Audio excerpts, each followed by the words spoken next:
Japan's recent move to spend an astonishing $63 billion to defend the yen in late April has proven to be a monumental failure.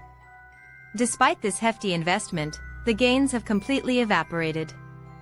In this video, we'll uncover the reasons behind the ineffectiveness of direct intervention and delve into the structural debt trap that poses a significant threat to the Japanese economy. The USDJPY exchange rate has once again climbed back to the 160 level, precisely where it stood before this massive spending spree began. The intervention in late April aimed to create a stable floor for the yen. During this time, the Ministry of Finance executed the third-largest expenditure in history for defending a single currency. This bold move came in response to extreme volatility that had seen the yen plummet. Yet, the core issue, the significant interest rate gap between Japan and the United States, remained unresolved. Without a shift in the Bank of Japan's policy, the market quickly tested the government's resolve, returning us to this critical crisis point. The timeline of this setback is strikingly brief. Just weeks after spending that colossal $63 billion, the market has pushed USDJPY back to the 160 zone. This indicates that the market perceives currency intervention as merely a temporary hurdle.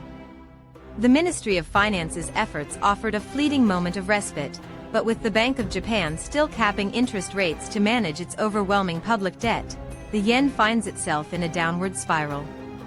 This burning of reserves without policy adjustments has unveiled the limitations of what a central bank can accomplish through direct market interventions alone. Across social media and trading desks, the market's reaction has been one of alarm. Traders are highlighting the stark reality. Even the world's third-largest economy struggles to control its currency in the face of overwhelming global macro trends. Posts on X are emphasizing the breaking nature of this failure, drawing parallels to the market volatility observed in early 2024. The consensus among market players is clear: Japan is losing the battle, and the return to 160 is viewed as an open invitation for speculators to push for even lower levels for the yen. A former strategist from Goldman Sachs has brought attention to a structural debt trap that Japan faces. Due to the immense scale of Japan's public debt, the Bank of Japan is compelled to maintain extremely low interest rates to avoid skyrocketing debt servicing costs. However, these low rates render the yen less attractive compared to the US dollar, where rates remain elevated. This creates a vicious cycle: low rates weaken the yen, leading to imported inflation, while raising rates to save the yen risks destabilizing the government's fiscal health. This policy conundrum illustrates why intervention alone cannot remedy the situation. For the Nikkei 225, this yen weakness presents a double-edged sword. Initially, it may have boosted the earnings of major exporters, but now the failure of intervention introduces a new layer of volatility. The pressure on carry trades, where investors borrow cheap yen to invest in higher-yielding global risk assets, is mounting. If the yen continues its uncontrollable slide, it could trigger a chaotic unwinding of these trades, affecting not just Japanese stocks but global risk assets as well.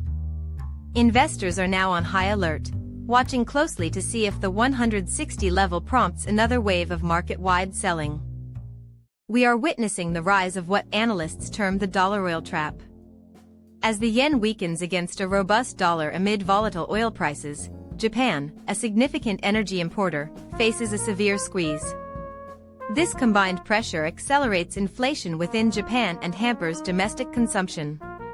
The limitations of intervention are glaringly evident. Japan cannot print dollars to purchase oil, nor can it spend enough yen to counteract the dollar's global strength and the escalating energy costs simultaneously.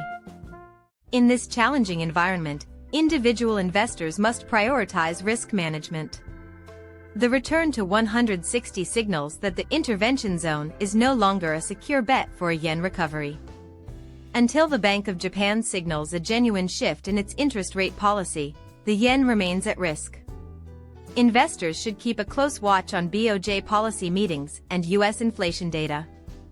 It's crucial to avoid over-leveraged positions that depend on yen stability, as the threat of renewed volatility and further failed interventions looms large. Looking ahead, we anticipate three primary scenarios. In our base case, the yen remains under pressure near 160 as the interest rate gap endures, with the BOJ making only minor adjustments.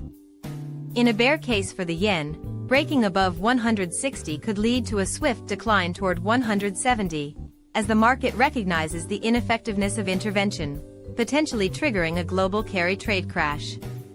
Conversely, a bull case for the yen would necessitate an aggressive rate hike by Governor Ueda or a substantial slowdown in U.S. inflation that enables the Fed to cut rates. The pivotal question will be whether the BOJ prioritizes the currency over its debt servicing limits. To summarize, the colossal $63 billion failed to keep the yen below 160, the debt trap constrains Japan's policy options, and global carry trades now hang in the balance. What are your thoughts? Will the BOJ be compelled to hike rates, or is the yen destined for even lower levels? Share your insights in the comments below, and don't forget to subscribe to Tokyo Macro for more in-depth analysis and insights.